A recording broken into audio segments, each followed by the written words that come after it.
Many times I get phone calls coming in from people that are looking to buy a home now, and they haven't really thought about it. They just want to buy a home, and they're just caught up in the emotion and wanting to, and the excitement of getting into the real estate market. And oftentimes, we want, as a realtor, to let you know what the whole landscape is about. So if you're thinking about buying a home, this video is for you. Here in this area, here in the Chicagoland area, as of now, the real estate market is a certain way. Understand that just because you want to buy a home, yeah, you can easily just see a for sale sign and call the sign. But you have to understand as well, what kind of environment are we in? Let me ask you, if it's December and you want to wear shorts and you go outside without even considering the environment around you, is that the best thing to do? Is that the best idea? Probably not, right? You want to know what the weather's like. We want to know if it is 30 degrees, 20 degrees, so that way you can dress appropriately and be prepared beforehand you get out there. So in the same way, here in the real estate world, you want to know what the temperature is like. Is it a hot buyer's market, or hot seller's market, I should say, or is it a cold buyer's market, right? What's the difference between the two? You see, that's why you need someone like myself, who is analyzing the properties and analyzing the market, to let you know what the market conditions are like, what the prices of homes are looking like, and that way we can absolutely make sure that you have the best experience possible. So in this video here, I made this just for you. So if you reached out to me and you said, hey, I'm thinking about buying a home, I made this video just for you, and I sent it to you via text message so that you can watch this. Okay, I want to give you some practical tips about what to start preparing before you even start looking at homes with me, hopefully, or with another realtor. Okay, so without further ado, let's get right into it. So here on the left side of the screen, you're gonna find out here some of my notes. So let's just follow along and see how well we do. Okay, so if you are looking to buy a home, you got to be prepared and ready mentally, ready financially, and I would say even ready emotionally, of course. Now, why ready mentally? Again, before you start looking to buy a home, be prepared mentally for what you're getting yourself into. You see, it's not just about going out there and seeing some homes and then just getting excited. Do you really understand the whole process behind, buying a home? Or do you know what you are looking to buy? Do you have that plan already set in motion? What we like to do as professionals is sit down with you and have an actual buyer's consultation, where we sit down with you and explain to you the entire process from beginning to end. And then at the same time, I myself, when I do a buyer's consultation, I seek to, give you an idea of what is to come, what is happening, and as well get to understand you and your situation.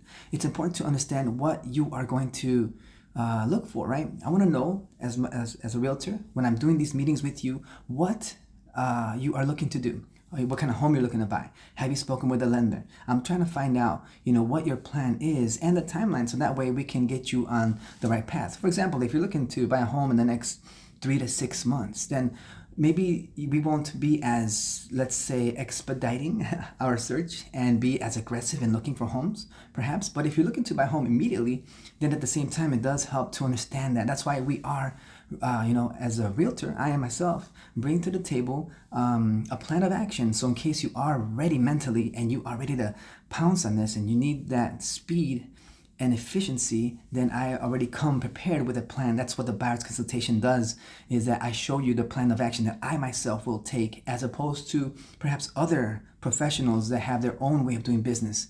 And so you could compare the two. You could compare this realtor versus that realtor if you'd like, if you prefer. But at the end of the day, you want to make sure that you are ready mentally, okay? So are you in a prepared state of mind? Are you? The next thing we do is, when we are considering buying a home, I want to ask you, hey, are you prepared financially? Are you prepared financially? I mean, what is your plan when it comes to buying a home? Are you going to buy a home all cash, or are you going to buy a home using financing? All right, what is it? What is it you're trying to do? Now, if you have the wherewithal to pay all cash, then it's great. Then, you can come into the market.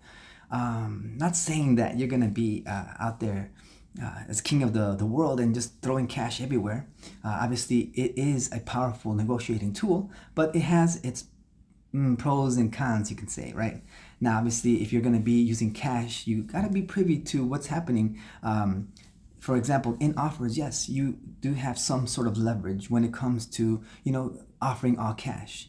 And there are ways in which we can structure an offer. You say, what's an offer?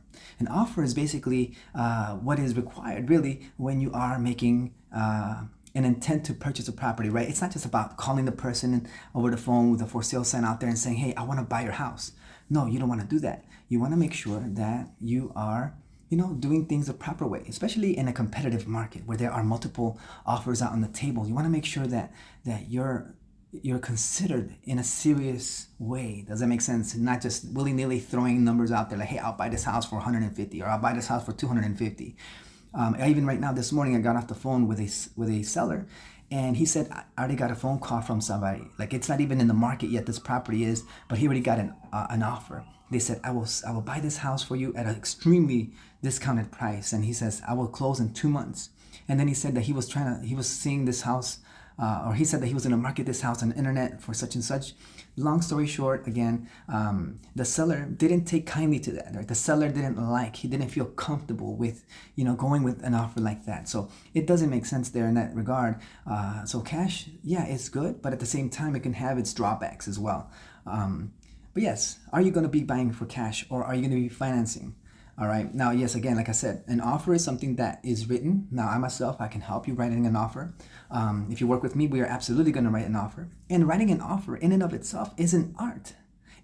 I've seen offers come in as when I was the listing agent, when I had my sign outside of the house and I was selling a property, and I received offers from multiple agents. And even in and of itself, those offers had their own it's like a whole nother world when it comes to presenting offers and making sure that other realtors, make sure that they represent their clients in the best light possible. So that's another video for another day. But at the same time here, we're just talking about, are you going to be ready financially? Either cash or financing, right? Now, if you are going to go with financing, then there are different programs. There's different loan programs available to you. There's a FHA program, and there's a way of getting a conventional loan. And that lender who you choose to work with, I have my preferred lenders that I can refer you to, but they can give you some more details about the programs that are available to make it more accessible, okay?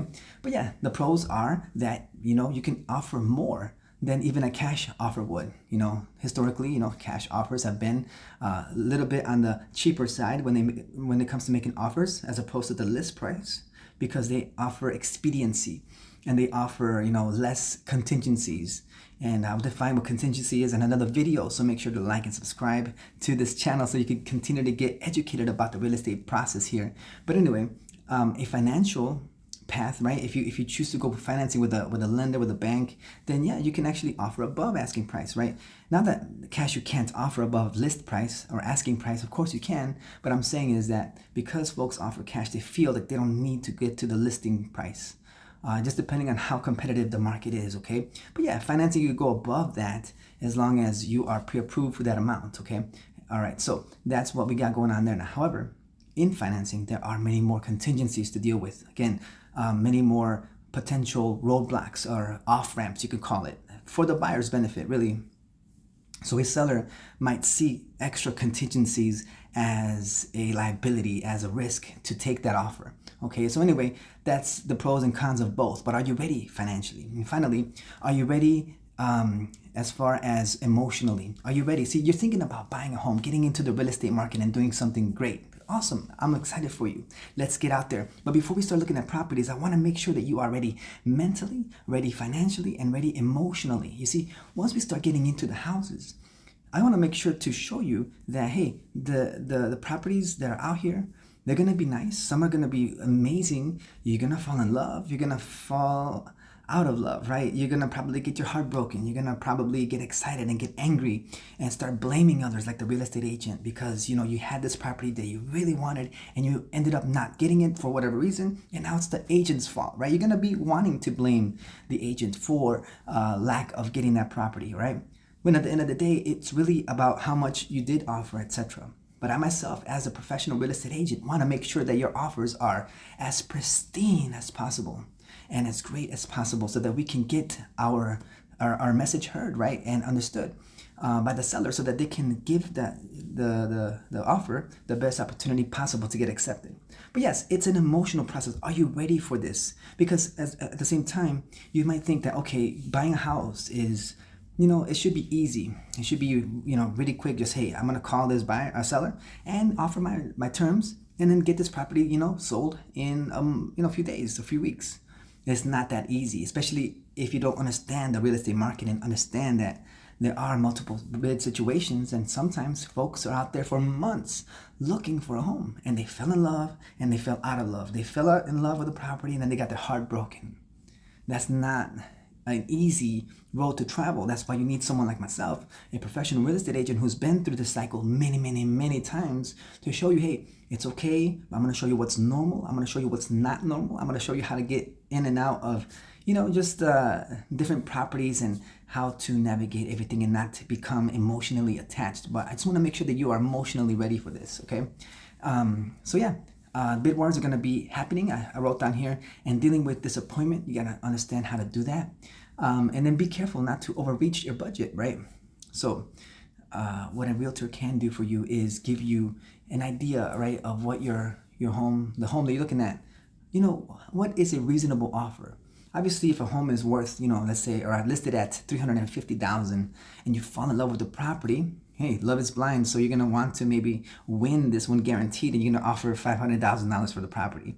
And at that point, that's where I would, help you, stop you from doing such a irrational, rash decision, and get all this offer just so high. And I'll explain to you why the reasons are, right? It's not just one thing, it's multiple reasons why we shouldn't do that. But I'll give you that advice once we are working out there and in the field, in the houses, okay? So why shouldn't you go about this alone, okay? Just to bring this video to a conclusion. Well, listen, without a realtor, without someone like me helping you out here in navigating the waters of the real estate market, you're not going to be exposed to the entire list of homes available. Obviously, you can drive around the neighborhoods. Even I myself, I go out into neighborhoods regularly, right? And I I drive through the streets, the avenues, the cul-de-sacs, and everything else. I'm looking for homes for my clients. I'm looking for homes that are available for sale or whatever the case is. But at the same time, you can see a for sale sign. I go out there for like 1 hour, just driving nonstop, just looking at every single house on the block. And maybe one, maybe two, maybe three, there are 3 homes for sale. And in that 1 hour time, you probably found 3 houses that have a sign. And odds are that those homes are already taken. Odds are that home is already in contingency, right? And so what are you going to do, right? So you're going to go on the websites and try to find out, and etc. And you got to look out for scammers. But if you have a real estate agent like myself, I can give you a list of all the homes available for sale that are active on the market and ready to be sold. Okay, not only that, but I can show you homes that are listed in a private listing network. And on top of that too, we do have communication with other realtors who have listings that are about to go onto the market that no one knows about, and we could get that work done, all right? And I myself, with my contacts and my relationships that I've already built for the last several years, already have folks that are thinking about selling, and I can already get them in front of a buyer like yourself. Okay, so finally, this is what we got going on. And there's just a lot of paperwork to go through. There's a lot of disclosures that need to be looked at. So again, why would you go about this yourself? Make sure to like this video, make sure to subscribe, and you will be on the right path of learning how to get yourself in the right position when it comes to buying or selling your home.